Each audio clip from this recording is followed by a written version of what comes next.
Մենք հիմա գիտենք, որ Հայաստանում արտադրվում ավելի շատ հոսանք, քան սպառվում է։ Մեր տեխնոլոգիաները բնակարաններից հետո ամենաերկար երաշխիք տրվող սարքերն են։ Այս վերջերս դուք դարձել եք նաև BYD հայտնի ընկերության հայաստանյան ներկայացուցիչը։ Մենք տեխնոլոգիա չենք վաճառում, մենք պատասխանատվություն ենք վաճառում։ Մարդն է բիզնեսի համար, այսինքն բիզնեսն է ստեղ ավելի կարևոր օղակ, որը կարա իր հիմնադրի սախ կենսական էներգիան խժռի, թե հակառակը բիզնեսն է մարդու համար։ Էական չի քո աշխատանքի բնույթը, էական չի թե դու ինչքան ես վաստակում, շատ կարևոր է թե քո արած գործը հասարակության ինչքան դրական ազդեցություն է բերում։ Արդեն հեռախոսներն են մեզ օգտագործում։ Տեխնոլոգիաները այնպես գիտեն մեր բնավորությունը, մեր թույլ կետերը,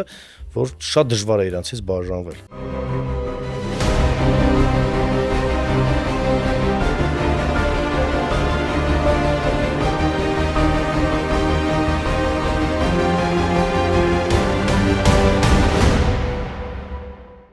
Ողջույն բոլորին, մենք այսօր նկարում ենք Կապիտալիստ պոդքասթի հաջորդ հաղորդումը եւ այսօր նույնպես ունենք շատ հետաքրքիր հյուր եւ այսօր մենք խոսալու ենք բիզնեսից, սպորտից, կրթությունից եւ առհասարակ գործարարի կյանքից ու լայֆսթայլից։ Եվ մինչև մեր հյուրին ներկայացնելը ես ցանկանում եմ հիշատակել մեր գործընկերներին։ Մեր առաջի գործընկերը Spin Production ընկերությունն է, որի հարկի տակ նկարում ենք մեր պոդքասթները։ Երկրորդ մեր գործընկերը Փարվանյան Consulting ընկերությունն է, որի սեփականատերը Մհերը Փարվանյան դարձյալ մեր ակումբից է, իսկ Փարվանյան Consulting-ը մատուցում է հաշվապահական հաշվառման ծառայություններից մինչև ֆինանսական եւ կառավարչական հաշվառման ծառայություններ, եւ եթե ձեր ընկերությունը խոշոր ընկերություն է եւ ունի հաշվապահական հաշվառման կարիք, ունի ֆինանսական հաշվառման կարիք, ունի ստուգումից առաջ հարկային ստուգմանը պատրաստվելու կարիք, ապա կարող եք դիմել Փարվանյան Consulting ընկերությանը եւ ձեր ընկերության ֆինանսական եւ կառավարչական հաշվառումը բերել մի նոր բարձր մակարդակի վրա։ Եվ մեր երրորդ գործընկերը Volta ընկերությունն է, որը զբաղվում է վերականգնվող էներգիայով եւ ունի մի քանի ուղղություններ եւ որի սեփականատերը Նորայր Դումոյան այսօր իմ հյուրն է։ Նորայր ջան, ողջույն, բարով ես եկել։ Ողջույն Գրիգոր ջան, շնորհակալ եմ հրավերի համար։ Այսօր մեզ շատ հետաքրքիր հանդիպում է սպասվում եւ ես գիտեմ, որ դու եւ սպորտով ես զբաղվել եւ բանկային ոլորտում ես աշխատել եւ հետո եկել ես բիզնեսի աշխարհ ու այսօր շատ հաջողված զարգացնում ես ձեր ընկերությունը ու ցանկանայի մի քիչ ավելի հետ գնայինք, սպորտից սկսենք, որովհետեւ այդ թեման ինձ շատ հարազատ թեմա է։ Գիտեմ, որ դու մոտ 10 տարի զբաղվել ես ըմբշամարտով, ճիշտ եմ հիշում։ Ունարամիական ըմբշամարտով, հա, այսպես ասած, բարբայով, մեր մեր լեզվով ասած, հա, մեր լեզվով ասած։ Եթե մի քիչ հետ գնանք Գրիգոր ջան, արդեն 90-ականների սկզբին հիշում ես երկրի տնտեսական իրավիճակը, բայց մենք այդ ժամանակ արդեն 5-6 տարեկանից սկսեցի զբաղվել սպորտով։ Դա ոնց որ ունարամիական ըմբշամարտը մեր ընտանեկան սպորտ է, ոնց որ օրիցս ես եղբայրներս դալիչները ժամանակվա ինչ է, որ դուշ կար, ոչ լույս կար, ոչ ջեռուցում կար։ Ես էլ եմ սկսել այդ տարիներից։ Հիմա որ մեկ տենում եմ հագեցած պայմաններով, ասում դու մինիմում պետքա առաջի տեղը գրավեք, որովհետև եթե դու նայեք այն ժամանակվա պայմանները ու համեմատեք հիմիկվա հետ, ասենք համեմատելի չի, բայց կյանքը ցույց է տալիս, որ երբեմն պայմանները էական չեն, կարևորը մարդու մոտիվացիանն է, մարդու ոգևորությունն է եւ Մենք չեմպիոններ ենք ունեցել բոլոր ժամանակներում ու բոլոր պայմաններում մարզված։ Հա, ու եթե Գյումրի մենք մեր սպորտային, այսպես ասած, հերոսներին նայենք, բոլորի այդ սպորտ որտեղ որ պարապել են, կարելի ասել, որ հիմնական այդ մեդալները իրանք մարզիչների մեդալներ են, որտեղ այդ պայմաններում ուղղակի երբեմն մտածում ես գրեթե անհնար է պարապել, բայց համաշխարհային սպորտային աշխարհում մենք միշտ ունեցել ենք մեր հայկական մարզիկներին, այսպես կոչված չեմպիոններին, հա, տարբեր մրցաշարերում։ Հատկապես դեմշամարտում մենք շատ ուժեղ ենք եղել։ Ծանրամարտ եւ ըմբշամարտ, հա, մեր մոտ այդ առաջատար սպորտեր են։ Մի խոսքով մենք այդ սպորտը ոնց որ կյանքի անբաժանելի մասն է մինչև հիմա, չնայած վերջի դպրոց սովորին զուգահեռ զբաղվում էիր ըմբշամարտով։ Հա։ Չնայած այս վերջի 2-3 տարին կամ մի քիչ ավել եթե անեմ, մի քիչ գլուխ ենք սկսել պահել, բայց դա եղել է ոնց որ ապրելակերպ, մեր ընտանիքում դա տենց ընդունված ապրելակերպ է։ Սպորտին զուգահեռ նաև դե դպրոցային աշխարհ, դասեր, դասընթացներ, Դու սովորել ես ժող հա, ինստիտուտը, չէ՞, հա, ճիշտ եմ հիշում։ հա, հետո սովորեցի ժող ինստիտուտում, իդեպ այդ ժամանակ երբ որ ընտրում էինք, տարբեր բաներ կար, հիշում ես նույն սերնդակիցներ ենք, ես ընտրեցի բիզնեսի կազմակերպման եւ մարքեթինգի Իդեպ ֆակուլտետը, միտքդ հիշի, ժողի ուսանողներին ողջունում եմ եւ Բարև։ բոլոր այն մեր ունկնդիրները, ովքեր կցանկանան մասնակցել մեր դիալոգին, ես հրավիրում եմ նստել մեր երրորդ աթոռին եւ մեկնաբանություններում գրել ձեր հարցերը թե Նորայրին, թե ինձ եւ լավագույն հարց կամ մեկնաբանություն գրողին եւ ես նվեր ունեմ եւ Նորայրը։ Ես կհրավիրեմ սուրճ խմելու եւ միասին կքննարկենք ձեր ընտրած որևէ բիզնես кейսը, իսկ Նորայրը մենք առաջարկենք օդ մաքրող սարք տնային տնտեսությունների համար, հիմա շատ ակտուալ է դա։ հա, բավականին ակտուալ է, որը ամեն օր կմաքրի տանոթը եւ նաեւ կհիշեցնի մեզ, որ օդը պետքա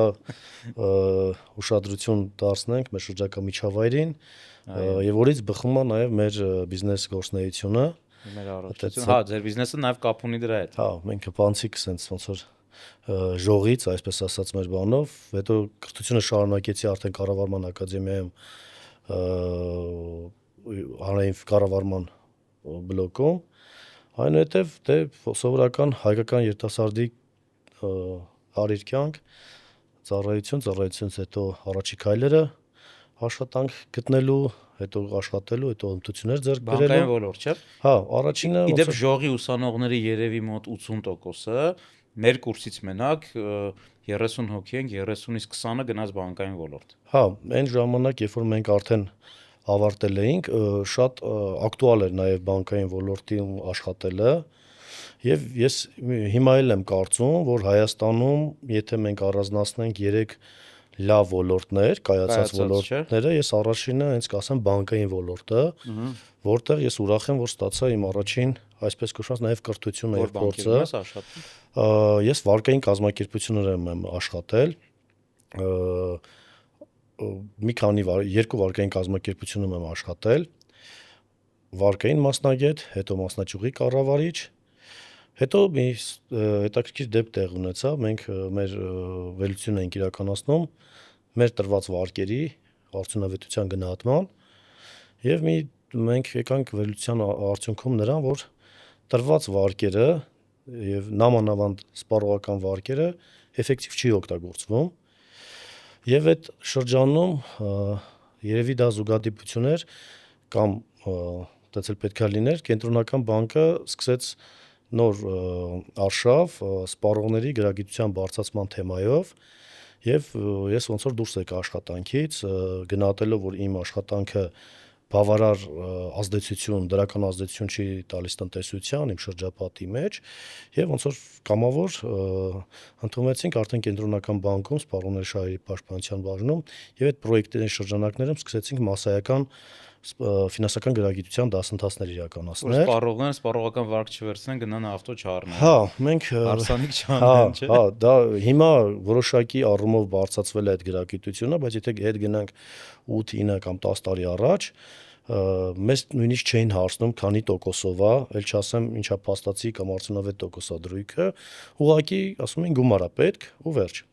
Բայց մենք բացահայտում ենք, որ մարդիկ միշտ չի որ կարող են ճիշտ ծախսեն գումարը եւ երբեմն այդ մեր տրամադրված վարկերը ավելի բացասական ազդեցություն էին տանում։ Ուստի կենտրոնական բանկի այդ պրոյեկտի շրջանակներում մենք մի քանի հազար հասարակության շերտի մեր ոնց որ բնակիչներին հասցրեցինք այն ինչ որ մենք տարիների ընթացքում տեսել ենք, որ պետքա հաշվել, պետքա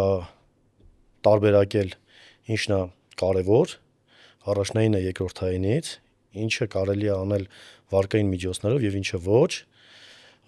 Կարծում եմ թեկուզ շատ քիչ, բայց ազդեցություն ունեցել ենք այդ ոլորտում եւ այդտեղ ես հասկացա մի կարևոր բան, որ էական չի քո աշխատանքի բնույթը, էական չի թե դու ինչքան ես վաստակում, շատ կարևոր է թե քո արած գործը հասարակության ինչքան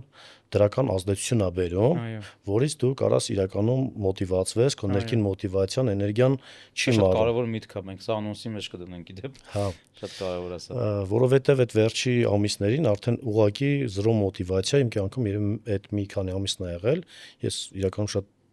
էներգիայով լի եմ միշտ, իմ գործընկերները նամանավանդ գիտեն, բայց այդ ընթացքում ոնց որ մարում էր ամեն օր ու ես չէի կարող բացահայտեի, որտեղից ես էներգիան ստանամ, որտեվ չկար։ Եվ հաջորդ քայլը ես որոշեցի, որ պետքա անենք այնպիսի գործ, որը բացի այդ ամսական քո նյութական պահանջների բավարարման համար ստացվող աշխատավարձը կամ վարձատրությունը, նաև քեզ կբերի այլ էներգիա, դու կզգաս, որ մարդկանց դու իրականում օգնում ես։ Այո։ Եվ այդ շրջանակներում մենք զեկույցներ էինք կազմում նաև եւ ուսումնասիրում էինք որն է Հայաստանի ապագան թեմայով եւ այդտեղ ես բացահայտեցի երկու համընկնում, մեկը որ Հայաստանի ապագան կարա շատ ուժեղ լինի, եթե մենք գյուղատնտեսական ոլորտը կարողանանք խելացի տեխնոլոգիաների միջոցով ավելի էֆեկտիվ դարձնենք, եւ երկրորդը եղած մեր ռեսուրսները ճիշտ օգտագործենք։ Եվ այստեղ ռեսուրսների մեջ, քանի որ ես Վարդենիսից եմ եւ իմ մանկություն, պատանեկություն անցել է Վարդենիսում, մենք այնտեղ ունենք շատ լավ արև ու նույնիսկ մեկ-մեկ նեղվում ենք, բայց արևային քարտեզում ինքը բավականին էֆեկտիվ է եւ օրերի քանակով տարածաշրջանում նույնիսկ առաջատար է մեր տարածաշրջանը եւ հենց այդտեղից ծագեց այդ միտքը, որ մեր արևի օգտագործումը կարա մեզ բերի հավելյալ արժեք։ Այդ ընթացքում դա արդեն երևի 17, 16, 17 թվականներն էր, Հայաստանում արդեն զարգանում էր արևային տեխնոլոգիաները, բայց դեռ շատ վաղ սաղմնային փուլում էր։ Եվ մենք արդեն 18 թվականին Վարդենիսում փորձեցինք պիլոտային ծրագիր իրականացնել եւ բացեցինք Volt խանութ սրահը, որը ամեն ինչ էներգաէֆեկտիվության մասին էր։ Դա որ թվականներ։ 17-ի վերջ, 18-ի սկիզբ։ Բանկից արդեն դուրս էիր եկել, Ես ոնց որ ծառայության մատուցման պայմանագրով ոնց որ հեռավար աշխատում էի, բայց ժամանակ էի գողացել,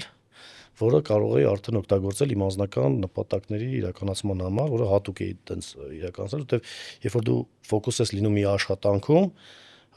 բաց ես թողում նաև մի շարք այլ հնարավորություններ կամ չես կարող իրացնես քո մտքերը։ Հատեղ ինձ ընձեռեց այդ հնարավորությունը եւ հետ եկա արդեն այդ խանութ սրահը բացելուց հետո սկսեցինք նաև համագործակցել ոլորտում։ Ինչքան աղել է առաջին ներդրումը բիզնեսի։ Հա, առաջին ներդրումը 7 միլիոն դրամ 7 միլիոն դրամի չափով։ Ունեիք այդ փողը թե վարկով վերցրեցիք։ Հիմնական մասը խնայողությունների մասով կար, որովհետև միջ այդ էլ մենք որոշակի բիզնես գործունեություն ունեինք, ավելի ավանդական ճյուղերում, դա մթերային խանութ էի, չգիտեմ, տարբեր այդ ժամանակներում դու գիշես ակտուալ բիզնես ճյուղերը, այդպես մինի բիզնեսները, որ կարելի էր անել, իդեպ այդ խանութը մինչև հիմա կա, որը որ նաև շատ օգնեց, որտեղ մանրածախ առևտուրը իմ կարծիքով բիզնեսում շատ կարևոր դեր ունի, շատ լավ դպրոց է ինքը։ Այո։ Այդտեղ ոնց որ աշխատել։ Հա, հետո տեղից արդեն մենք մտանք արևային տեխնոլոգիաների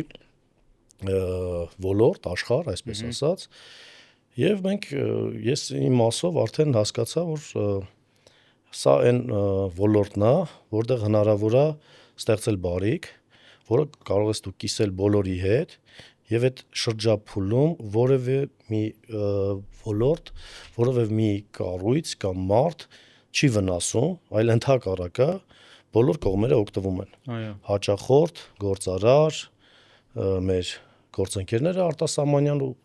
ովքեր արտադրում են որոշակի տեխնոլոգիաներ, չգիտեմ, լոգիստիկ արժեշղթան, հարկերը պետություն որ վճարվում է։ Դուք մի առիթով ասիր, մոտ 1 թե 2 տարվա կտրվածքով կես միլիարդից ավել հարկ էիք վճարել։ Հա, հա։ Մենք այդ մեր գործնեության մեխը եղել է, որ չպետք է շեշտը դնել շատ վաճառելու մեջ, շատ տեղադրելու կամ շատ ներկրելու, որովհետև երբեմն այդ կոորդինատոն, որ մենք պատկերացնում ենք, մեծ քանակը բերում է որակի եւ սերվիսի որակի ցածրացման։ Դրա համար մենք միջին սեգմենտ ընտրեցինք, միջին գնային բարձր որակը առաջնահերթություն եւ շեշտը դրեցինք նրանում, որ մենք պետք է ունենանք երկարաժամկետ սերվիս, երկարաժամկետ սպասարկում, որտեղ մեր տեխնոլոգիաները բնակարաններից հետո ամենաերկար երաշխիք տրվող սարքերն են։ Մենք ունենք սարքեր, ասենք վահանակների դեպքում մենք ստանում ենք մինչև 25 տարի երաշիկ գործարաններից եւ տրամադրում ենք հաճախորդներին 5 տարի, մինիմում 5 տարի եւ մենք պարտավորվածություն ենք վերցել։ Ես ես վերջում հանդիպման ժամանակ իմ գործընկերներին ներկայացնում եմ, որ մենք սարք չենք վաճառում, մենք տեխնոլոգիա չենք վաճառում, մենք պատասխանատվություն ենք վաճառում եւ դա մեզ նաեւ մեծ պատասխանատվություն է տալիս, ասենք մենք մեծ պատասխանատվություն ենք վերցնում, որ երկարաժամկետում մեր իրականացնենք մեր այսպես ասած գրված խոստումները։ Ես տեսա, այս վերջերս դուք դարձել եք նաև BYD հայտնի ընկերության հայաստանյան ներկայացուցիչը։ Մի քիչ հետ գնամ, դեռևս 18-19 թվականներին, որ մենք ֆիրմայի անունն էինք որոշում, իմ համար դա մի քիչ կարևոր հարց էր։ Ընկերներս ոնց որ դորդրում էին, արագ իրական չի, դիր սոլար, ինչ որ բան լինի, ես ոնց որ տենց համառորեն նշեցինք, որ պետքա լինի վոլտա, որովհետև հոսանքի պահպանումը աշխարհում երկար ժամանակ եղել է անլուծելի խնդիրներից մեկը, եւ Մարտկոցի գյուտը հենց Ալեքսանդր Վոլտան ստեղծել առաջին հոսանքի պահպանման լուծումն է տրամադրել, եւ դրա համար մենք որոշեցինք, որ վոլտա է լինելու, ու այդ սոլարը ասեցի ես չեմ ավելացնելու, նույնիսկ շատ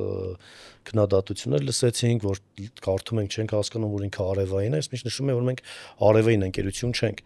մենք լուծումներ ենք առաջարկում այն ոլորտում, որտեղ մենք աշխատում ենք։ Մեքենաներ եք, չէ՞ վաճառում։ Հա։ Ուստի այդ վոլտայի, այդ մարտկոսների այդ գաղափարից արդեն 1.5-2 տարի առաջ մենք զբաղվում ենք, թե որ այդ ստորիջային համակարգը, որ կուտակիչները արժի ներկրել Հայաստան, եւ դա խոսքը միայն ներկրելու մասին չէր, մենք ուզում ենք նաեւ ներկրել փորձ, գիտելիք, եւ բախտ վիճակվեց համագործակցություն սկսել BYD-ի հետ, երկար ժամանակ նա մեր շուկան շատ փոքր էր համարում որևէ իր արևային տեխնոլոգիական քարտեզում նշելու համար, բայց արդեն 6 ամիս մենք եկանք համաձայնության եւ BYD-ի արևային տեխնոլոգիաները եւ իրանց ամենաուժեղ, այսպես ասած, ֆիշկեն, արտկոցը, առաջադեմ տեխնոլոգիաներով մենք դարձանք տարածաշրջանում առաջի դիստրիբյուտորը եւ նաեւ ներկայացուցիչ եւ արդեն 2 մեգավատից ավել ներկրում ենք իրականացրել եւ հիմա հաջողություն դա որտեղ է օգտագործվում։ Ես որպես ոլորտից շատ հեռու մարդ բացարձակ չեմ պատկերացնում, մարդկոց ասելով ես իմ iPhone-ի մարդկոցն եմ պատկերացնում, մեկ էլ Xpeng-ի մարդկոցն եմ պատկերացնում, ուրիշ ոչ մի բան։ Ես ասեմ, որ շատ նման են այդ մարդկոցներն էլ, բոլոր տեխնոլոգիաները լիթիում են, բայց վերջի տեխնոլոգիան LFP-ն, լիթիում երկաթ ֆոսֆոր այդ համադրության արդյունքում ստացել է բավականին լավ տեխնոլոգիա, որը կարելի է կուտակել, կարելի է օգտագործել, իսկ որտեղ օգտագործել, մենք եթե ուշադիր լինենք, հիմա կարող է մեր լույսերը անջատվի, դա չի բացառվում Հայաստանում, ունենք անջատումներ հովարային, ունենք հոսանքի խոշոր տատանումներ, լարման խնդիրներ եւ ունենք որոշակի էներգետիկ ճգնաժամ այս պահի դրությամբ, ուստի այս մարտկոցները հենց դրա մասին են, որ եթե մենք այս սրահում այս մարտկոցներ տեղադրենք իր արևային համակարգերով, մինչև 10 միլիսեկունդում հնարավոր է հոսանքի փոփոխություն իրականացնի, եւ մենք չզգանք նույնիսկ այս հարցազրույցի ընթացքում, որ հոսանք մենք չունենք եւ շարունակենք մեր գործունեությունը։ Իսկ եթե 2-3 ժամվա հոսանքը գնում, դա հաշվարկի արդյունքում է տեղադրվում, թե ինչքան հոսանքի բեռ հնարավոր է, քանի ժամ չունենալու դեպքում օգտագործել, դա արդեն մի քիչ տեխնիկական ինժեներական հաշվարկի։ Բայց լուծելի է, հա։ Իհարկե։ Իսկ եթե օրինակ ես չունեմ արևային պանել, բայց տունը հոսանք ունեմ եւ հոսանքը օրինակ գիտեմ, որ 2 ժամով անջատվելու է ինչ-որ ժամանակ։ Այդ կուտակիչը հնարավոր է տանը դնել, լիցքավորել սովորական հոսանքից եւ հետո օրինակ այդ 2 ժամվա ընթացքում էլ հոսանք ստանալ այդ կուտակիչից։ Այո, հնարավոր է։ Կուտակիչի հետ ուղղակի օգտագործվել է փոխակերպիչ, հիբրիդային փոխակերպիչ եւ առանց արևայինի էլ ինքը իրականացնելու է, այսպես ասած, UPS-ի ֆունկցիա, հա, ամբողջ տան համար։ Ամբողջ տան համար կամ այն ամեն ինչի համար, ինչը դու ուզում ես, որ երբ որ հոսանք չունենաս, դու դա ունենաս։ Այսպես ասած, դա մի քիչ ինժեներական մոնտաժի հետ է կապված, կամ ընդհանուր բնակարանի Ասես համար։ համամասնությունը քանի ժամ լիցքավորումն է օրինակ տալիս 2 ժամ հոսանքի այսպես ասած հնարավորություն ամբողջ տան համար։ Նայեք, եթե մենք մեր պրոդուկտը, որ արդեն պրեզենտացիա իրականացրել ենք եւ սկսել ենք արդեն տեղադրել, նա 5 կիլովատ ժամ մարտկոցի մասին է խոսքը, դա նշանակում է, որ 5 կիլովատ ժամ հոսանք ունենք մենք այդտեղ պահպանած, կուտակած, եւ եթե մեր այս սարքերը ժամում ծախսում են 1 կիլովատ ժամ, նշանակում է մենք 5 ժամ հնարավորություն ունենք այդ մարտկոցի էներգիան օգտագործել, նախկինում կուտակած։ Երբ որ լույսերը գալիս է, ինքը սկսում է լիցքավորել մինչև իր 100% եւ մնացածը արդեն մեր կարգավորումների մեջ է։ Եթե օրինակ iPhone-ը լիցքավորվում է ենթադրենք 3 ժամում 100%, ու դու օգտագործում ես 12 ժամ, այստեղ ոնց է համամասնությունը։ Կուտակիչները smart են, այսինքն մենք ցանկացած հրաման իրենց կարող ենք տալ, ինչ հոսանքի ուժով իրենք գեներացնեն հոսանքը եւ ոնց ծախսեն, ուստի մեր ձեռն այսպես ասած, հնարավոր է 1 ժամում էլ մենք արագ դա կուտակենք, հնարավոր է դնենք դանդաղ կուտակման, դա արդեն կապված է մի քիչ մարտկոցների դեգրադացիոն, կյանքի տևողության եւ մեր կարգավորումների հետ, դրա համար ինքը ունի նաեւ application, որի միջոցով հնարավոր է այդ կուտակումը եւ դուք անեք եւ մենք օֆիսից իրականացնենք, եւ նաեւ եթե մենք կարողանանք կուտակիչների մեծ ցանց ստեղծել Հայաստանում, ապագայում կա այսպես կոչված virtual power plan, դա հաջողությամբ երկրներում օգտագործվում է, երբ որ քո կուտակիչը արդեն ես հնարավորություն եմ ունենում այն ժամին, որ դու քեզ պետք չի, ես օգտագործեմ եւ դրա համար ձեզ վճարենք, այսինքն ժամը 9-ին եթե երկրում կա էներգետիկ պահանջ, մենք ձեռք բերենք ձեզանից եւ վաճառենք։ Բայց դա ինչպես միշտ ապագայի մասին է, մենք սիրում ենք միշտ ապագայի մասին խոսել, որովհետեւ եթե 50%-ն էլ մենք իրականացնենք այդ նպատակներից, դա բավականին նորեր փաստորեն այս նույն տեխնոլոգիաներով BYD-ն նաեւ իր մեքենաների մարտկոցներն է արտադրում։ Հա, BYD-ն ավտոների մասին չի եղել սկզբից, BYD-ն ինքը բետերիների գործարանն է, իրենց factory-ն է եղել, որ առաջինը ստեղծել են, մենք աշխատում ենք հենց այդ գործարանի հետ։ Այդ գործարանից ածանցվում է նաեւ ավտոինդուստրիան իրենց եւ մի շարք իրենց այլ ինդուստրիաները, որով աշխատում են։ Այսինքն սա նույն տեխնոլոգիաներով, նույն BYD-ի հիմնական այդ իր ֆիշկան, իր մեխը գործարանի մասին է խոսքը եւ մենք հնարավորություն ենք ստացել համաշխարհային գլոբալ նման ընկերության հետ Հայաստանը իրենց քարտեզում ունենալ եւ կարծում եմ դա այդ տեխնոլոգիաների հետ մենք մեծ անելիքներ ունենք ամենակարևորը կրթության եւ ուսուցման մասով, որպեսզի ժամանակի ընթացքում մենք կարողանանք մարսենք իրենց տեխնոլոգիաները եւ այդ փորձը կիրառենք նաեւ Հայաստանում ավելի լուրջ լուծումներ տալու համար։ Իսկ հնարավոր է դա ինչ որ ձև ինտեգրել ատոմակայանի աշխատանքի հետ։ Մենք հիմա գիտենք, որ Հայաստանում արտադրվում է ավելի շատ հոսանք, քան սպառվում է։ Հնարավոր է ինչ որ մի ձև, ինչ որ մի մասշտաբով, ինչ որ մի քանակով կուտակել այդ էներգիան, այդ ավել արտադրված էներգիան ու օրինակ, չգիտեմ, արտահանել կամ երբ որ հոսանք չի լինում օգտագործել այդ ժամանակ։ Արդեն այդ պետության մասշտաբով։ Հա, հետաքրքիր հարցեր ես տալիս Գրիգոր ջան, մեր ոլորտից արդեն գործընկերների հետ ոնց որ շփումներից բավականին թորացել ես։ Ասեմ, որ առաջինը մենք մեր գործընկերներին, երբ որ հրավիրեցինք Հայաստան, իրենց ներկայացրել ենք մեր երկու արկա խնդիրները եւ հանդիպում ենք ունեցել տարբեր գերատեսչությունների հետ, ազգային ժողովի մեր գործընկերներից սկսած, հեցի մեր գործընկերների, ինչպես նաեւ հանրային ծառայություններ կարգավորող հանձնաժողովում եւ մեր առաջարկը եղել է հենց դրանում, որ քանի որ պիկային ժամերին, ցերեկային ժամերին արտադրվող մեր արևային հոսանքը, քանի որ այդ կորը ցերեկային ժամերին բավականին բարձրանում է, մենք ունենք ավելցուկ, մենք այդ ընդհանուրը բալանսավորելու համար պետք է ունենանք ստորիջներ։ Եվ դա կարա լինի փոքր ստորիջներ տնային տնտեսությունների մասով, ինչը որ մենք անում ենք, միջին ստորիջներ, բիզնեսները, որ կարող են օգտագործել սկսած հիվանդանոցներից, չգիտեմ, առողջապահական, հոռեկա ոլորտում գործող, այնպես էլ նաև մեծ կորպորացիաների եւ պետական օբյեկտների համար, որտեղ հենց այդ պիկերին կուտակվում է այդ հոսանքը եւ էլեկտրական մեքենաների ավելացման հետ նաեւ երեկոյան ժամերին բավականին մեծ սպառումներ ունենք։ Կարծում եմ դուք էլ երեկոյան եք հիմնականում լիցքավորում մեքենան, Գրիգոր ջան։ Ոստի հենց այդ բալանսավորման արդյունքում դա հիմնական դերը կարող է իրականացնել հենց storage-ային համակարգը։ Դա մեր առաջարկն է եղել, մենք համոզված ենք, որ եթե ոչ 100%-անոց, բայց բավականին իրական բան կփոխվի եւ արտահանելուց էլ դու արդեն ունես պահուստավորված հոսանք։ Բնակ ոնց պարենային ապրանքներն է, չէ՞, նա գիտենք որ ցորենի պաշարներ կա։ Եթե Հայաստան ցորեն չմտնի, ենթադրենք մի ամիս, Հայաստանի պաշարները բնակչությունը կարա իր ցորենի պահանջը լրացնի։ Նույնը կարծում եմ պետքա վերաբերվի գազի դեպքում էլ գիտեմ որ կա, բայց այլ հոսանքի դեպքում որևէ պաշար երևի թե չկա։ Եկեք հոսանքից երկու բառ ես ասեմ։ Մի քիչ թերագնահատված ոլորտ է իմ կարծիքով, բայց դա այդ ոլորտի գերակայությունը պատկերացնելու համար պետք է ուղղակի մի օր ապրել առանց հոսանքի։ Դա նշանակում է առանց ինտերնետ, դա նշանակում է առանց հեռախոս, դա նշանակում է առանց լույս, դա նշանակում է առանց ջեռուցում, որովհետև նույնիսկ գազային ջեռուցման սարքեր այսօր հոսանքով սվող են։ Եվ կհասկանա նույնիսկ հիմա առանց մեքենա, այն ժամանակ ուրիշ էր։ Հիմա նույնիսկ առանց մեքենա եւ հոսանքի ծախսը ամբողջ աշխարհում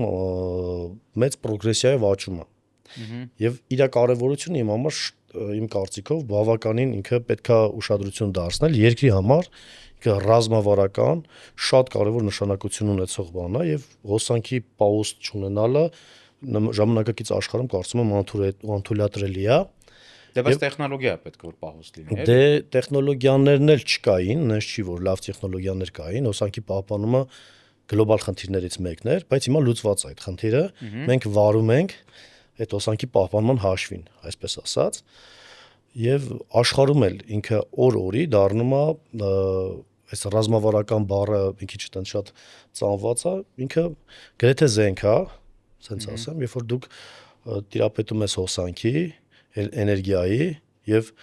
աշխարհը հիմա որ հաջորդ սերունդը արդեն մտածում է ռոբոտատեխնիկաների մասին եւ արդեն կիրառում են, այնտեղ եւս օգտագործվում է մարդկոցներ հոսանքի կուտակումը։ Դրա հաշվին է որ այդ ռոբոտային տեխնիկան հնարավորություն ունի առանց լիցքավորման, ասենք օրերով աշխատի անդադար։ Եվ այս պարագայում մենք պետքա շեշտը դնենք հոսանքի պահպանման ճիշտ ռեժիմների, մեր երկրի էներգետիկ համակարգի ամրության, կայունության եւ կարծում եմ պետքա շատ ավելի մեծ ուշադրություն դարձնել եւ տնային տնտեսությունները իր առօրյայում եւ բիզնեսը եւ նաեւ պետությունը։ Նշեմ նաեւ, որ մենք կառավարության տարբեր գերատեսչությունների հետ հաջող դիալոգներ ունենք, նույնիսկ ասոցիացիա ենք բացել այդ թեմաների, այդ թվում նաեւ կուտակիչների մասով, որպեսզի մենք եւս նպաստենք ճիշտ լուծումներին եւ ունենք բավականին դրական հետադարձ կապ։ Շատ լավ, քանի որ դու տնտեսագետ լինելով, չէ, ժողի շրջանավարտ լինելով, ես էլ եմ ժողի շրջանավարտ, բայց դու արդեն մասնագիտացել ես էներգետիկայի ոլորտում, ինձ մի այսպիսի հարց էլ է հետաքրքրում, օրինակ վերջերս հանգստանում էի օվկիանոսի ափին եւ օրը 2 անգամ օվկիանոսը նահանջում էր եւ հետ էր գալի, այսինքն 6 ժամը 1 տեղատվության եւ մակընթացության process-ին ենք մենք ականատես լինում եւ օվկիանոսը երևի մի 100-200 մետր, 300 մետր նահանջում էր։ Հիմա հարցը սա է։ Մենք տեսել ենք, որ կա հիդրոէլեկտրոկայաններ, գետի էներգիան օգտագործելուց էներգիայի ստացում, հա, իսկ ինչի մասսայական չի նաև տեղատվության ու մակընթացության էներգիան օգտագործող էլեկտրակայանները, չգիտեմ, կարող է հարցս Չէ, բավականին լավ։ Այսինքն, եթե մենք տեսնում ենք այդ լեռնային գետերի վրա կառուցված են հիդրոէլեկտրակայաններ, ինչի օվկիանոսի ափերին որտեղ այդ process-ը օրը 2 անգամ, 4 անգամ օվկիանոսը գնում է, նահանջում է, հետա գալիս։ Ինքը հավերժական շարժի չի, հիմք կարա լինի։ Նայեք, ինչ խոսում ենք էներգիայի մասին, ինքը շատ հետաքրքիր է։ Ես իրան մի քիչ այլ ռակուրսից եմ նայում։ Այն ամեն ինչը ինչ շարժվում է, կամ էներգիայի արդյունք է, կամ ստեղծում է էներգիա, կամ եւ։ Ձեր ասացում իհարկե կա էներգիա, իհարկե այդ էներգիան հնարավոր է գեներացնել, եւ եթե չեմ սխալվում, կա նմանատիպ փորձեր, բայց աշխարհում կա երկու ուղղություն, մեկը գիտությունն է, գիտությունը ունի շատ լավ լուծումներ, եւ երկրորդը կոմերցիան է, այդ գիտությունը երբ որ դարձնում են պրոդուկտ եւ սկսում է կիրառել։ Այս կիրառության հատվածում կիրառում ենք այն ինչը մի քիչ պարզ է, այն ինչը շահութաբեր է, դա համար առաջին, որովհետև դրա հաշվին է, որ ինքը մասսայական է դառնում, հա, գովազդվում, հա, չգիտեմ, զարգանում է։ Իմ կարծիքով ձեր նշվածը միանշանակ էներգիայի աղբյուր է, եթե մենք քամուց կարող ենք էներգիա ստանանք, ցանկացած շարժիչ հնարավոր է, նույնիսկ տեսած կլինեք կան քայլելուց, փողոցներում, չգիտեմ, շարժվելում, ավտոբուսների, այո, ժիմերում, այո, բոլոր ամենուր, որտեղ կա արագություն շարժ։ Բայց իմ կարծիքով այդ ձեր ասած տեխնոլոգիան էլ մոտ ապագայում կլինի, երբ որ ինքը դառնա ավելի հեշտ սպասարկվող, հեշտ իրականացվող ոլորտ, գործունեություն, հա, բայց միանշանակ այդտեղ էներգիա կա։ Ու նաև գալիս է նրան, որ աշխարհը ոնց որ ինտերնետի պարագայում սահմաններ չունի, ոնց հասկանում եմ, նաև ինչ որ գիտից, նաև էլեկտրաէներգիայի համար սահմաններ չի ունենալու։ Եթե մենք Հայաստանից Վրաստան հոսանք ենք արտադրում, արտահանում, դա կարող նաև ամբողջ աշխարհում լինի, այսինքն այն երկրներն, ովքեր ունեն հոսանքի ավելցուկ, կարան ընդհանուր ցանցի միջոցով այդ հոսանքը կիսվեն նաև հարևան երկրների հետ։ Ճիշտ եմ հասկանում։ Իհարկե, ուրեմն ցանկացած գյուտ նորարարական տեխնոլոգիաներ իր հետ բերում են տրանսֆորմացվող այլ ենթաճյուղեր։ Մենք տվյալ կուտակիչները էլի հետ գանք, հա, կուտակման հաշվին ստանում ենք արդեն կայուն հոսանք, հա, պահպանված հոսանք եւ ավելի հեշտ է դառնում դրա տրանսպորտիրովկեն, այսպես ասած, եւ իր հետևից ինքը բերում է նաեւ մի շարք այլ ենթակառուցվածքներ, նաև կան այլ տեխնոլոգիաներ, որոնք հիմա փորձարկման մեջ են եւ մոտ ապագայում եւս կարող է լինեն, որը հնարավոր է մի քիչ sense փորձեմ մաչելի ներկայացնեմ, որ ասենք մեքենայով, ֆուրով բարձված ջուրը իր անոդ կաթոդ տեխնոլոգիաներով վերցնի հոսանքը, հա, 1 մեգավատ շարժվի A-կետից B-կետ, հետո քիմիական ռեակցիայի արդյունքում հետ ստանա այդ հոսանքը եւ դա B-կետում։ Այդ մասով էլ կարծում եմ ապագայում կլինի նաեւ հետաքրքիր բացահայտումներ, հա։ Ընտիր։ Դե վերադառնանք բիզնեսին, քո բիզնես ունի մի քանի ուղղություն, մեկը նշեցիր, որ դիստրիբյուցիան է, BYD ընկերության, մյուսը արևային լուծումներն են, այսինքն դուք չափագրում եք, ներմուծում եք, տեղադրում եք ու 15-ից 20 տարի սպասարկում եք ձեր տեղադրած արևային պանելները, երրորդ ուղղությունը դա էլեկտրական մեքենաների վաճառքն է, եւ կա ինչ որ բան, որը չնշեցի։ Չէ, այդ երեք ուղղությունն է, նշեմ, որ մեր հիմնական եւ առաջի ուղղությունը դա Volta-ն հենց արևային տեխնոլոգիաների կիրառումն է։ Կիրառման արդյունքում մենք սկսեցինք շփվել հասարակության հետ, այսպես կոչված հաճախորդների հետ, եւ մենք որոշեցինք, որ քանի որ մեր տեխնոլոգիան 20-30 տարվա կյանք ունի, այդ ժամանակ գրեթե շատ դժվար էր պատկերացնել, որ նույն հաճախորդի հետ մենք մի շարք փուլերով պետքա գործարկի ցիկլը շատ երկար է։ Հա, մի անգամ առավ, մեկ էլ 30 տարուց պետք է։ Դե այդ ժամանակ արդեն բավականին մեծ հարցեր է լինում, այդ ժամանակ ինչ կլինի, բայց մենք ավելի շատ կենտրոնացանք, որ փորձենք լուծել հաճախորդի էներգետիկ ոլորտում արկա խնդիրները եւ փորձենք շատ դժվարությամբ, բայց իրան փոկել ավանդական ճյուղերից, բենզինից, գազից, փայտից, չգիտեմ, եւ այլ էներգակիրներից եւ փուլային սկսվեց մեր արշավը եւ առաջինը դե արևային կայանը տեղադրելուց հետո հաջորդ օրը մեր արդեն մյուս ընկերության Yukar Motors-ի աշխատակիցը զանգում էր, բա դու արդեն ունեք հոսանք, իսկ հնարավոր է էլեկտրական մեքենա էլ ձեռք բերեք, արդեն դա կլինի անվճար, որտեղ մենք այդ զերոյական ծախսի մասին բավական խորացել էինք եւ հաջորդը մենք սկսեցինք արդեն 22-23 թվականից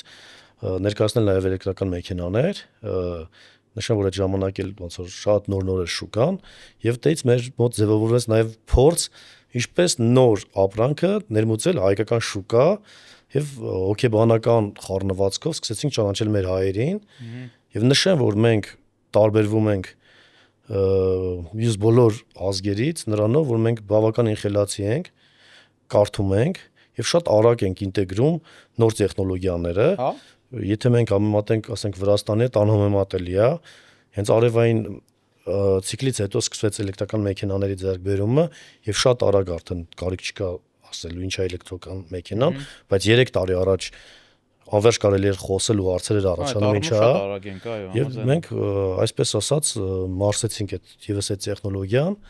եւ տեղից առաջացավ երրորդ քայլը որը որ մենք արդեն մարդուն ասում ենք գիտեք ինչ դու եթե բենզինով չեք վարում ձեր մեքենան այն ժամանակ կար կանեստերներ չէ այսպես կոչված բենզինը պահում ենք հիմա ունենք կուտակիչներ որոնք հնարավոր է ձեր հոսանքը արդեն պահպանեք որտեվ դա ձեր համար արդեն այսպես կոչված վարելանյութ է եւ այդ ցիկլի մեջ ենք մենք մարդուն միշտ կարելի այդ մարտկոցը լիցքավոր է դնել մեքենայի չափսերով ինքը տեղավորվում է մեքենայի բագաժնիկը ֆիզիկապես հնարավոր է բայց խորհուրդ չի տրվում որովհետեւ դա այդ լուծումը չի սենց ասած մի քիչ ոչ պրոֆեսիոնալ լուծում մենք դա համարում մեր խնդիրը հետեւյալումն է չէ կներես բայց ինչ կլինի օրինակ եթե չափսերով նորմալ է հերո ճանապարհ ես գնում վերցրեցիր լիցքավորեցիր ամբողջությամբ հետո տանում ես օրինակ ինչ խնդիր դե ինքը նայ դե հոսանքի DC եւ AC արծեր կա երբ որ ինվերտորի մասով ինքը փոխակերպվում է հոսանքը ֆիզիկապես հնարավոր է բայց մենք ուրիշ ձև ենք մտածում ոնց որ շուկան բաժանված է մի քանի մասի մեր մյուս գործընկերներն էլ ասենք գիշեր ու զոր աշխատում են ենթակառուցվածքներ զարգացնելու մեջ այսպես կոչված չարջերները լիցքավորիչները եւ հուսով ենք որ այդ չարջերները մեր երկրում այնպեսի ծածկույթ կունենանք որպեսզի դրա խնդիրը չառաջանա մեր խնդիրն է երբ որ լույսից էլեկտրաէներգիայից կախվածությունը նվազեցնենք մարդու եւ մարդուն դարձնենք ինքնաբավ ավտոնոմ այդ իրական էներգետիկ անկախության մասին է խոսքը եւ ոչ միայն մարդուն դա վերաբերում է բիզնեսներին դա վերաբերում է ցանկացած օբյեկտին որովհետեւ մենք խոսացինք նաեւ լույսի հոսանքի էլեկտրաէներգիայի կարեւորության մասին որ կարծում եմ շատ կարեւոր գործոն է մեր կյանքում դա վերադառնանք բիզնեսին եթե մենք օրինակ գիտենք որ մասնագիտության մեջ հաջողելու համար պետքա լինել պրոֆեսիոնալ ունենալ փորձ ունենալ լավ кейսեր քո կարծիքով բիզնեսի մեջ հաջողելու համար ինչա պետք մարդուն քանի որ դու կարելի ասել բոլոր այն դպրոցները կյանքի անցել ես սպորտ, հետո բու, զուգահեռ նաև իհարկե միջնակարգ դպրոց, հետո որևէ մասնավոր ընկերությունում աշխատանք, հետո պետական ոլորտում աշխատանք, որ կենտրոնական բանկն է, ու հետո բիզնես։ Եվ բիզնեսում հաջողել ես դու գնալով քո ընկերությունը մեծացրել ես ու բավական մեծ ընկերություն ես ստեղծել։ Ինչ ես կարծում, որն է բիզնեսում հաջողելու այն կարևոր գործոնները, որը քեզ էլ է օգնել, այլ մարդկանց էլ կարա պետք է։ Նայեք, այդ մի քիչ փիլիսոփայական հարցերի ցեն, քանի որ մեր մասնագիտությունը մի քիչ մաթեմատիկայի մասին է, մի քիչ հոգեբանության եւ մի քիչ փիլիսոփայության, խոսքս էկոնոմիկայի մասին է, տնտեսագիտության մասին է։ Եթե մենք սառը հաշվարկները մի կողմ դնենք, որը պետք է ոնց հաշվարկել, ռիսկեր գնահատել, կանխատեսումներ իրականացնել, չգիտեմ։ Եթե անկախ դրանից ես կառանձնացնեի երկու փուլ, առաջինը նախ այդ սպորտի մասով որ նշեցիք, ինքը լավ բնավորություն է ստեղծում մարդու մոտ, զակարկա է տալիս։ Իհարկե, ոնց։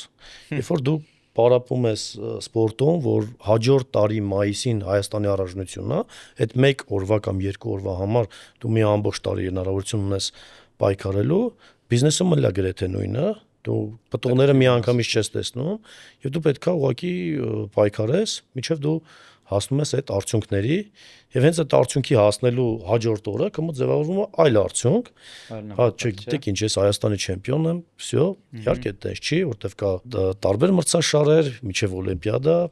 եւ հենց տեղ է սպորտային բնավորությունը, որ դու չես ընկրկում, դու հասկանում ես, որ հնարավոր է պարտվել եւ հնարավոր է հաղթել։ Դա կախված է թե քանի ժամ դու տրամադրես քո պարապմունքներին։ Այո։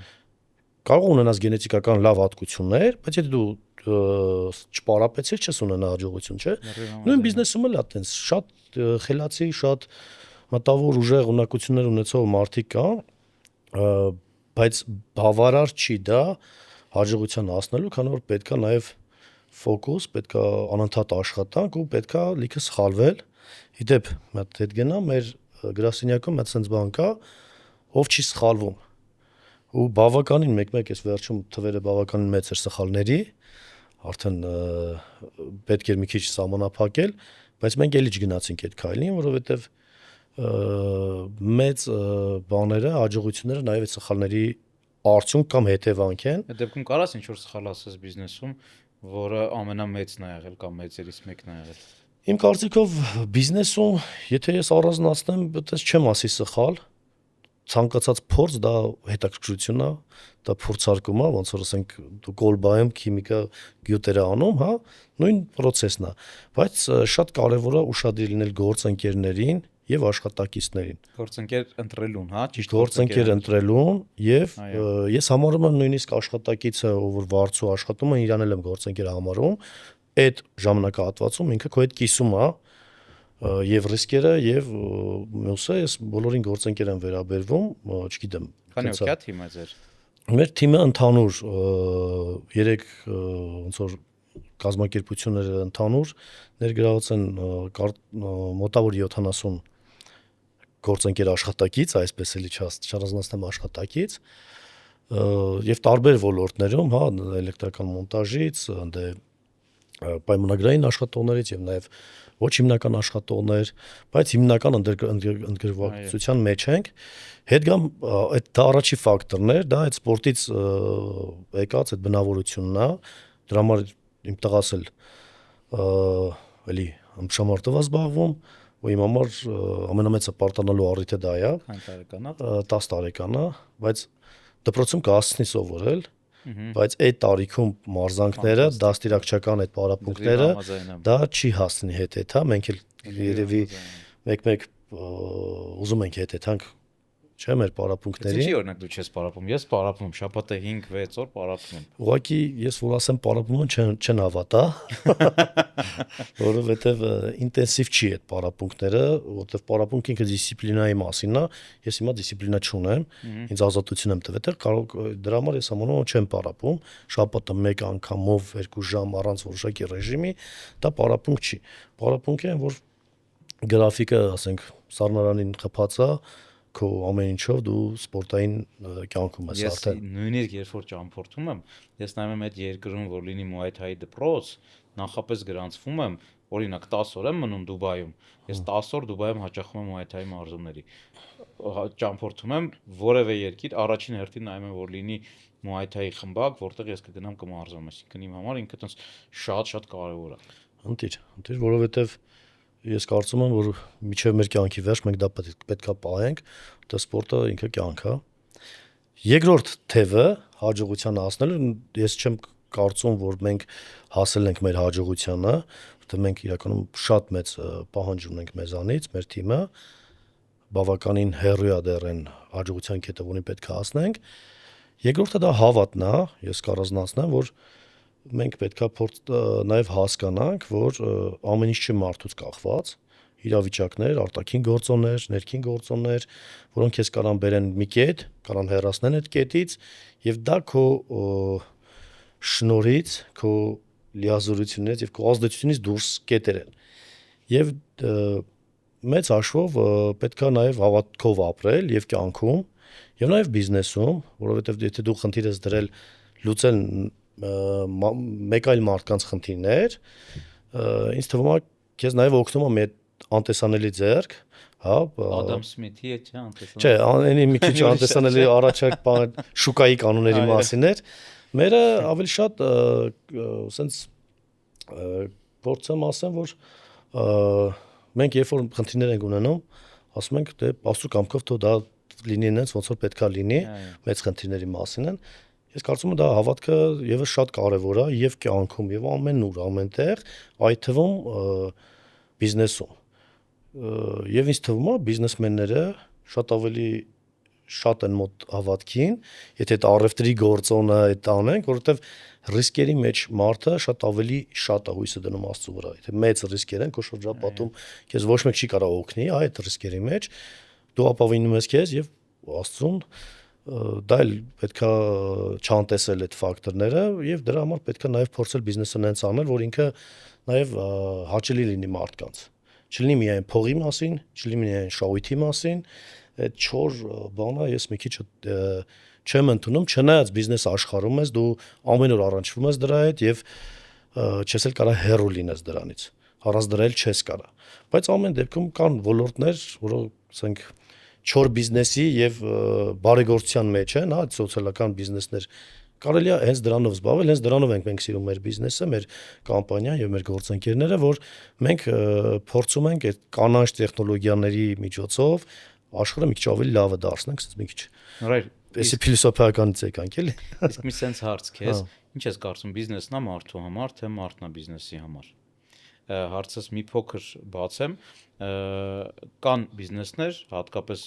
երբ որ բիզնեսը մեծանում է, մեծ բիզնես է դառնում, մենք տեսնում ենք, որ բիզնեսը սկսում է դառնալ մարդու կյանքի իմաստը, նպատակը ու հիմնական զբաղվածությունն ու էներգիան մարդու ուղղում է բիզնեսին ու ոնց որ մոռանում է թե ինչի էր սկսել այդ բիզնեսը եւ այն ռոմանտիկան, որը կա նոր սկսող գործարանների մոտ, որ բիզնեսը սկսեն, որ իմ կյանքը ավելի լավ լինի, ավելի որակով լինի, մի հատ ինչ որ կետից այդ ռոմանտիկան լրիվ փոխվում է ու մարդը դառնում է իր բիզնեսի համար, այսինքն բիզնեսը կա ու օգտագործում է մարդու կենսական ամբողջ էներգիան, ժամանակը, ուշադրությունը, նույնիսկ առողջության էներգիան եւ նույնիսկ մարդու գործարարի ընտանիքի էներգիան, սկսում sense քամել բիզնեսը, հա։ Հետեւաբար հարցս հենց այս կոնտեքստում դու նայի մարդն է բիզնեսի համար, այսինքն բիզնեսն է այստեղ ավելի կարևոր օղակ, որը կարա իր հիմնադրի սախ կենսական էներգիան խժռի, թե հակառակը բիզնեսն է մարդու համար եւ բիզնեսը պետքա նպաստի մարդու, այսինքն հիմնադրի կամ նաեւ այն մարդկանց ում համար product է ստեղծում այդ բիզնեսը, կյանքի որակի լավացմանը։ Այդտեղ շատ կարևոր է մարդը եւ նպատակը բիզնես ինչի համար է ստեղծել։ Ես կառանձնացնելի 3 տեսակ։ Առաջինը դա երբ որ մարդը ուզում է հասարակությանը պիտանի լինի, ուզում է իրացնի իր կարողությունները, հմտությունները, ստեղծում է բիզնես, ստեղծում է թիմ, ստեղծում է product եւ սկսում է աշխատել։ Ես կարծում եմ դա մարդը բիզնեսի համար արեց, որ բիզնեսը մարդկանց համար անի։ Դա իմ համար դասական բիզնեսի ձևն է։ Երկրորդ տարբերակը, եթե մարդը ուզում է ստեղծի բիզնես, որ գեներացնի գումար, այդ իմ ասած 4 բիզնեսի մասին է խոսքը, այս դեպքում հավանականությունը շատ մեծ է, որ ինչը դու սիրում ես, դա քեզ տիրում է։ Ինչ որ կետից դու ես դառնում բիզնեսի համար, բիզնեսը խժռում է քեզ եւ դա անverջ ցիկլ է։ Միշտ, հա, ասենք մարդը ասում է, ախորժակը էլի, բայց միևնույն ժամանակ կներես ես միտքս ավարտեմ, միևնույն ժամանակ ես նաև մենք պետք է հասկանանք, որ եթե բիզնեսով դու չունես պետական ինչ որ պայմանագրեր, երկարաժամկետ չունես, ես չգիտեմ, մոնոպոլ դիրք շուկայում, դու ամեն օր պետքա մտածես ու զբաղվես բիզնեսով, որպեսզի կարողանաս հաջողես մեծ մրցակցության մեջ։ Եվ դրա համար ստիպված ես լինում դու շատ էներգիա տալ բիզնեսին։ Լավ, այստեղ մի հատ ուրիշ հարց տամ։ Ես շատ երկար ժամանակ հետևում էի Սերգեյ Գալիցկուն, ինքը քիչ ինտերվյուներ էր տալիս, բայց հիմնականում նայում եմ ես բոլոր ինտերվյուները, ու երբ մագնիտը տենց շատ մեծ էր, շատ մասշտաբային էր, այդ ընթացքում ինքը կառավարում էր մագնիտը, միշտ իր ելույթների ժամանակ ինքը ասում էր ես հոգնել եմ, ահռելի պատասխանատվություն կա իմ վրա, ու երբ որ լրագրողը հարցեր տալի դուք երջանիկ եք, բան ասում ինչ երջանկության մասն է խոսքը, երբ որ ամեն վայրկյան մի քանի հազար ֆուռ ամբողջ Ռուսաստանի տարածքով ապրանք է տեղափոխում ու ամեն ֆուռի ընթացքում, ճանապարհի ընթացքում լիքը ռիսկեր կան, ես իմ քանի տասնյակ հազար աշխատողներ, խանութներ, ես իմ քանի հազարատ, այսինքն երջանկության մասին ընդհանրապես խոսք չկար եւ եկավ բանը հասավ նրան, որ մենք լսեցինք, որ նաեւ ինքը ունի շատ ծանր հիվանդություն, տարբեր աղբյուրներից ասում են նույնիսկ հա օնկոլոգիայի մասին է խոսքը Հիմա հարցս էլի ավելացրեցի մի ոնց որ ասած մի փոփոխական էլ ոնց որ ասացի ավելացրեցի ես խոսակցանը նայ այս պարագայում ինքը էլի գործարար էր ով իր կյանքը նվիրեց բիզնեսին եւ հստակ մենք տեսնում ենք որ հստակ մարդն է բիզնեսի համար հիմա ինչ ես կարծում արդյոք այն գինը որը մարդը վճարում է իր առողջության իր կյանքի էներգիայի իր վերջին հաշվով իր երջանկության գնով է այդ ամեն ինչը լինում ու Ջոբսի օրինակն էլ հաստատ շատ նման օրինակ է արդյոք պետք է որ մարդը լինի բիզնեսի համար Նայեք, Գալինսկին դելի իմ սիրելի գործարարներից մեկն է, ինքը մի առիթով հարցրեցին, ասում են, ինչի տնօրեն չեք նշանակում, ու դու դուրս գաք վեր բիզնեսից վերև կանգնեք, որպես իրական սեփականատեր, ինքը ինչքան ես գիտեմ ինքը մի հատ ասենց բան ասաց, ասում է բիզնեսի տնօրենը, երբ որ սեփականատերն է, դա լավ չի։ Բայց երբ որ տնօրենն է, ասում է ինքը համեմատեց, ասում է ոնց որ մաման, բիզնես եւ նյանկան, ասում է երեխունով է լավ նայելու։ Իհարկե մայրը, չէ։ Ես դավիճ չեմ անում նյանկաներին եւ ինքը միշտ տանում էր նրան որ օպերացիոնից պեչի դուրս գալ բիզնեսի սեփականատիրոջը որտեվ դա իր իդեան է դա դրա իր տեսլականի մեջ գտնվող բիզնես գործունեությունն է եւ ինքն է միայն տենում դա մի քիչ հակասական է հա այսօր տարբեր թեզեր կան դրա մասով Եվ Գալիցկին հավատում է անում են ինչ հավատում, ինքը հավատում էր նրան, որ առանց ինձ իր բիզնեսը չի աշխատի, եւ դա տենց էլ տեղի ունեցավ, երբ որ ինքը բիզնեսից մի քիչ հետ քաշվեց, կդրվեց, ասենք ինքը իր խանութից արդեն առևտուր չէր անում, ինքը նշում էր։ Ինչ տեղի ունեցավ, ինքը էլ չէր տեսնում իր կլիենտին, հաճախորդին չէր հասկանում, ինքը միլիարդատեր իր հաճախորդը սովորական ռուս քաղաքացի, ինքը կտրվեց։ Եվ կտրվելուց հետո ճիշտ է մագնիտակա գոյություն ունի, բայց երբեմն իր առաջատար դիրքերը մի անգամից անկում ապրեց, այդ ամբողջ բիզնես ինդուստրիան կոտրվեց, իջավ, հետո սկսեց ցածր կետից բարձրանալ։ Իմ կարծիքով քո ասացի մեջ լոգիկան ստեղ է, եթե ինքը երջանիկ չլինի այդ բիզնես process-ում, ինքը չի շարունակի։ Իրականում իրան դուր է գալի հենց այդ process-ը, դրա համար ինքը այդ խաղա, որի մեջ եթե դու մտնում ես, հելնելը շատ դժվար է։ Այսինքն ինքը տանում է արդեն դու երջանիկ ես, բիզնեսը քեզնով սնվում է, դու ես բիզնեսի գլխավոր արյուն մղող օրգանը ու դու դրա մեջ ես, դու իր դեպքում ինքը հելավ իմ կարծիքով զուգահեռ ա եղել իր հիվանդությունը։ Եթե իր ազդեցությունը իր տնտեսության երկրի համար բավական էֆեկտ տվել է, կարծում եմ արդարացված է, որ ինքը այո, ունենա այդ խնդիրը։ Ոչ թե ունենա այդ խնդիրը, երբ որ ինքը իր կյանքը տրամադրում է բիզնեսին, լավ, բիզնես բառը մի քիչ ասոցիացիան այլ է, դες իր ֆուտբոլային ակումբին որ գանք, ինքը կարողացավ երջանկացնի մի ամբողջ Կրասնոդար համայնք իր այդ երեխաներին, նա որ դարձան չեմպիոն, արժեր իր աշխատած ժամանակը, տարել եւ ինքը այդ հաճույքը ստացավ եւ մարդիկ, այսինքն ինքը ազդեցություն ունեցավ դրական։ Եթե միայն փողի մասին է, էլի հետ գանք դրան, իհարկե չարժի, եթե միայն գումարը մեծ հաշվով հասկանում ենք, որ ինչ որ սահմանափակ պահանջներ ունենք մենք, շատ արագ բավարարվում է այդ պահանջները, դրանից հետո արդեն ուղակի հավելյալ ծախսերի մասին է մարդու կյանքում խոսքը, պետքա պրոստը նայել, թե մարդը ինչ միսիա է իրականացնում, նույն Սթիվ Ջոբսը, չէ, փոխեց աշխարհը։ Եկեք ընդունենք, որ համակարգչային տեխնոլոգիաների մեջ մեծ ներդրում ունի Եվ հենց այդ ինքնազոհությունը իրա բերեց նրան, որ ասենք, չգիտեմ, մի հիվանդանոցում այդ տեխնոլոգիաների միջոցով համակարգչայի կարողացան ինչ-որ կյանքեր փրկեն, եթե sense ասացենք, կարա լինի։ Դրա համար միանշանակ չի, Գրիգոր ջան։ Okay, ես այս մասով համաձայն չեմ քո հետ, ու դա լավ է, որովհետև մեր ունկնդիրները թող երկու կարծիք ունենան։ Իդեպ ովքեր համաձայն են նորարարի մոտեցման հետ, ես կարծում եմ, որ ոչ մի դեպքում դա արդարացված չի, ոչ մի բիզնես չարժի այնքան որ ինքը ապրի քո կյանքի ու քո առողջության գնով։ Լավ, իսկ պետությունը արժի, այսինքն քաղաքական, ինչ եք կարծում, քաղաքական գործիչը նույն քաղաքական process-ն է, չէ՞։ Նույն process-ները տեղ ունենում։ Կարծում եմ, հա, ու բացատրեմ ինչի, որովհետև պետական պաշտոնյան քաղ ծառայողն է, այսինքն ծառայող բառը այստեղ շատ կարևոր է, այսինքն պետության աշխատակիցը ինքը պետությանը ծառայում է։ Բիզնեսմենը ինքը կարա ծառայի ու պետքա ծառայի իր հաճախորդին, բայց ծառայել ու զոհաբերվելը դրանք տարբեր կատեգորիաներ են։ Այսինքն դու կարաս ծառայես քո տաղանդով, կարաս ծառայես քո հնարավորություններով, քո պրոդուկտներով, բայց դա անես քեզ զոհաբերելու ձևով, իմ կարծիքով անթույլատրելի է։ Դե տեսակետներ են Իդեպ գրեք տեսակետ 1 նորերի տեսակետը, տեսակետ 2 Գրիգորի տեսակետը։ Իդեպ սա շատ օգտակար կլինի նաև նոր սկսող գործարաններին, գալու է ինչ-որ մի բան, որ դուք էլ եք կանգնելու ես ընտրության առաջ։ Արդյոք այն գինը, որը վճարում եք բիզնեսի բարեկեցության համար, արդարացված գինա թե ոչ։ հա այդ շատ լուրջ հարց է, բայց ես կուզենայի բիզնես բառը փոխարինենք ինչ որ հասարակական աշխատանքի նաև բնականաբար այդտեղ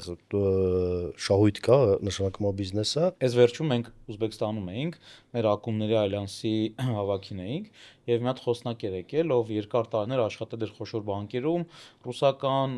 բարձր պաշտոնների ու իր ելույթը միսիային էր վերաբերվում, հետո եկավ նպատակին, որ նպատակ ու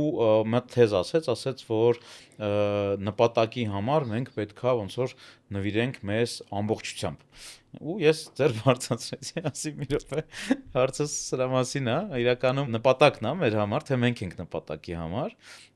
քանի որ նպատակը նրա համար է, որ մարդու կյանքը ավելի հարստացնի, ավելի լցնի, ավելի ամբողջացնի,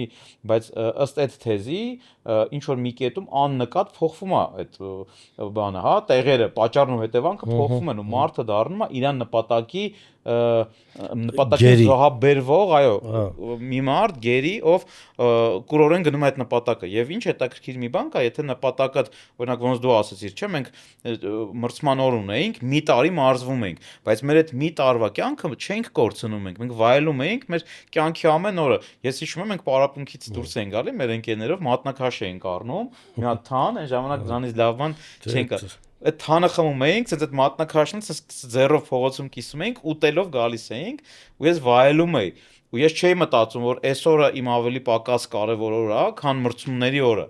Եվ մեր այդ մի տարի ու կես, որ մենք մրցումների ենք պատրաստվում, մենք մի լիարժեք ապրում էինք։ Եվ այսօրվա աշխարհում, երբ որ կա նպատակի, այսպես ասած, ֆետիշացում, կա իդեան, որ եթե դու դրել ես այդ նպատակը պետք է ամեն գնով գնաս, իմ կարծիքով այս հարցը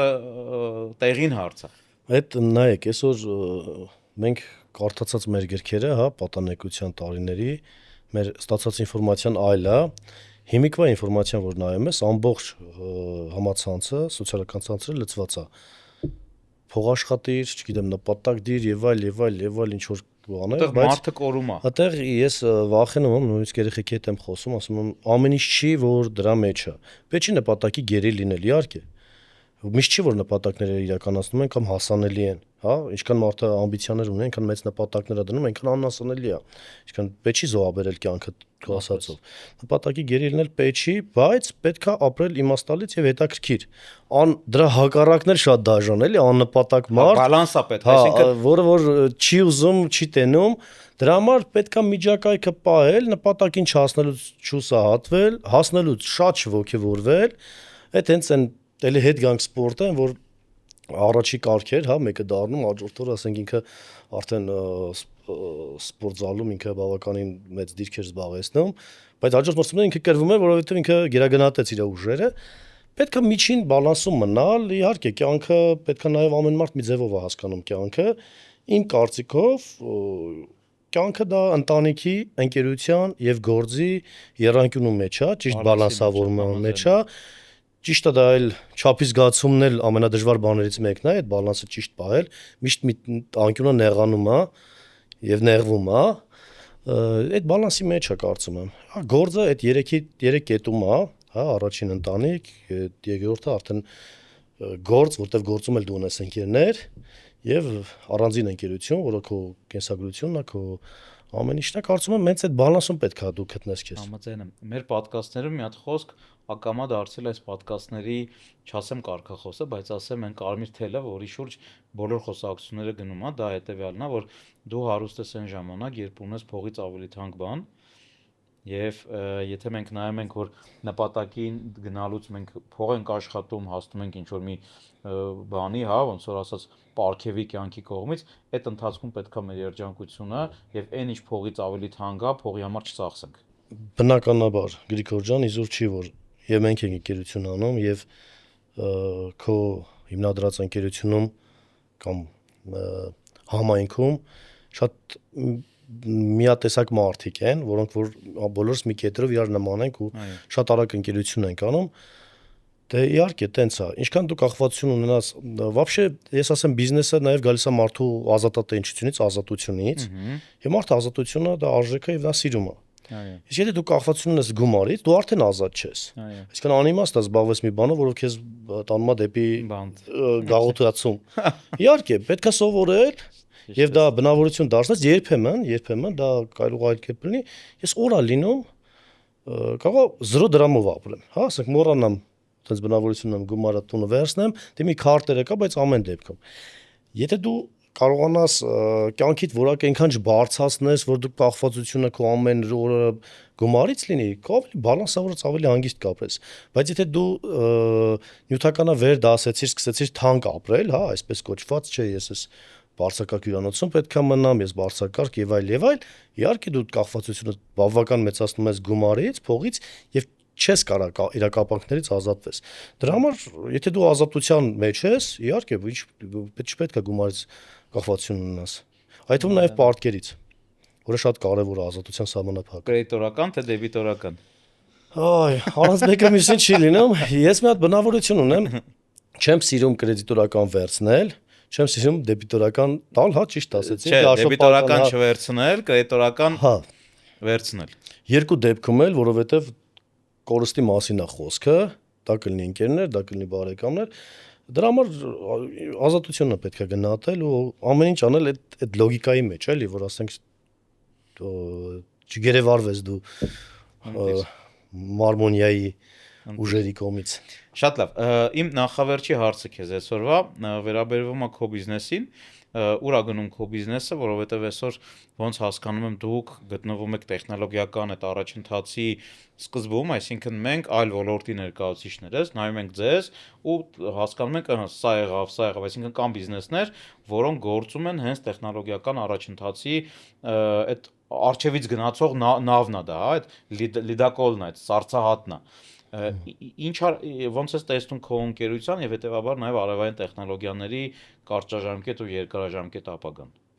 Ես կարծում եմ արևային տեխնոլոգիաները դա միայն սկիզբներ, հիմքը արդեն կուտակիչ battery storage համակարգներն են, տարբեր ձև կոչվող, որից նաեւ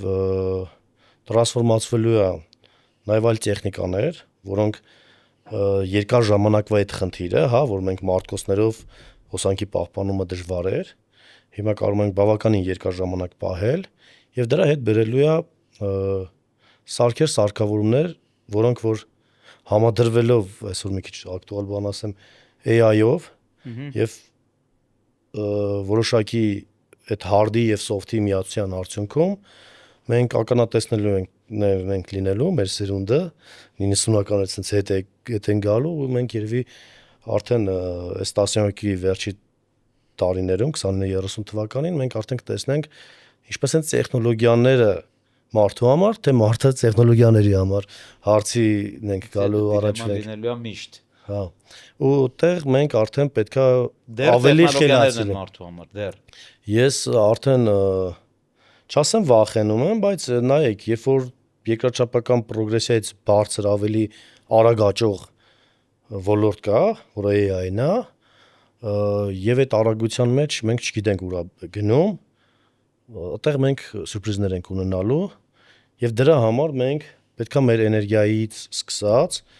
տեխնոլոգիաներին պետքա հետևենք, մենք պետքա կարողանանք ճիշտ կիրառենք այդ տեխնոլոգիաները, որովհետեւ տեխնոլոգիաները չկիրառելը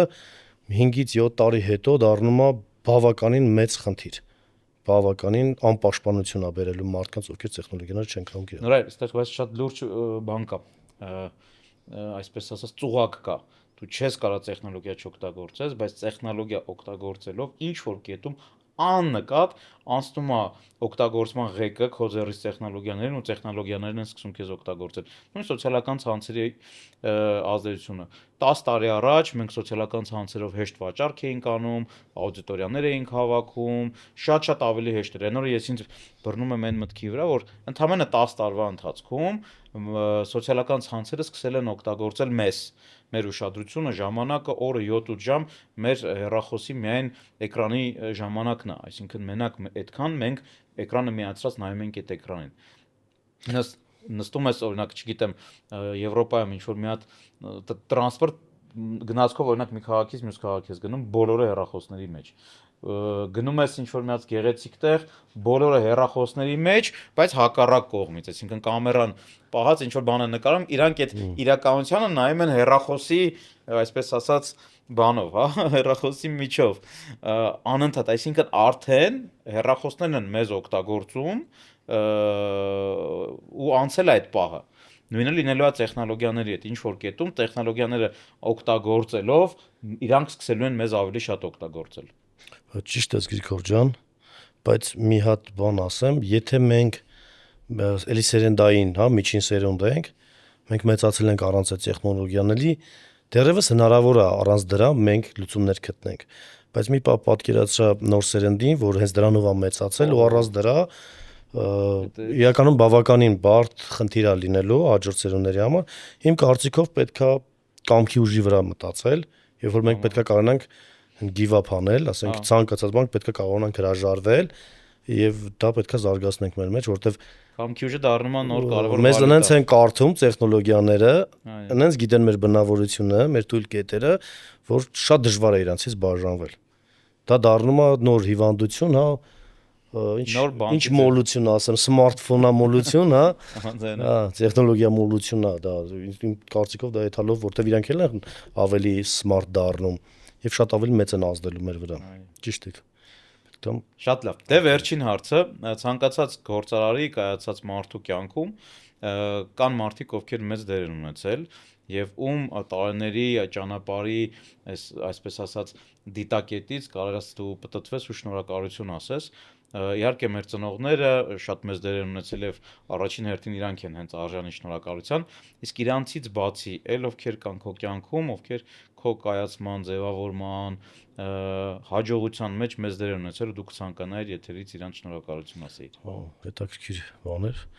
Նայ, ծնողների ու ընտանիքի մասին չենք խոսի, որտեվ դա մեր անբաժան մասն է։ Ես կառանձնացնեի